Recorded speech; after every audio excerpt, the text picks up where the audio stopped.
ஆந்திராவில் உள்ளவங்க தெலுங்கு தேச உணர்வோடு இருங்க. தெலுங்கு தேசம்னு கட்சிக்கு பேர் வைக்கிறாங்க அங்கே. இங்கே தமிழ் தேசம்னா பிரிவினைவாதம் இல்லை, பிரிவினைவாதங்க. இங்கே தமிழ் சாவனிஸ்ட் விங்கன்னு ஒன்று இருக்குது. தமிழ் பற்றி பேசினால் அவர்கள் தமிழ் வெறியரை பிரிக்கிறது. கியூ பிராஞ்சில் அது ஒரு பிரிவு.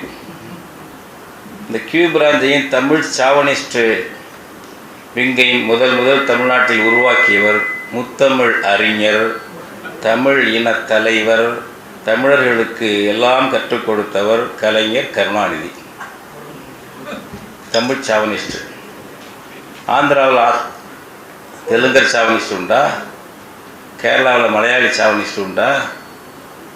ஏன் கர்நாடகத்தில் நிறைய இயக்கமே இருக்குது. கன்னட வெறியர்கள்னு சொல்லக்கூடிய அளவுக்கு தமிழர்களை தாக்கியவர்கள் அவர்களெல்லாம்.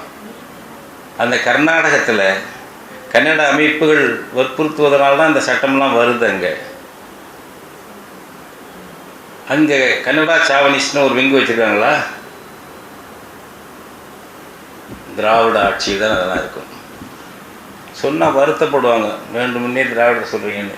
எப்படி இங்கே இருக்குங்கிறேன். உங்கள் திராவிட மாநிலங்களில் கடுமையாக கன்னட இனவெறியோடு தமிழர்களை தாக்குபவர்கள் பல தடவை பார்த்துட்டு நம்மங்க கொலை பண்ணுறவங்க.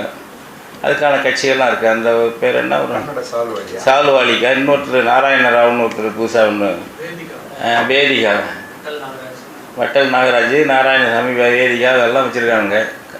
அவங்க வச்சுருக்காங்க. அவங்கெல்லாம் போய் முதலமைச்சரை பேசுவாங்க, முழு அடைப்பு நடத்துவார்கள், முதலமைச்சரை போய் சந்திப்பாங்க. இங்கே நமக்கு இது இல்லை. அது அந்த மாதிரி தமிழ்நாட்டில் அப்படிப்பட்ட ஒரு நிலையில் இருக்கும் பொழுது தமிழ் என்று சொன்னால் பொதுவானது. தமிழ் வாழ்த்து என்பது அனைவருக்கும் பொதுவானதாக இருக்க வேண்டும். இப்படி எல்லாவற்றையும் சேர்த்துக்கிட்டு கன்னடம், தெலுங்கு, மலையாளம், துளுவம் எல்லாம் சேர்த்து தான் ஒரு தமிழ் தாய் வாழ்த்து என்றால் என்ன அர்த்தம்? அது தமிழ்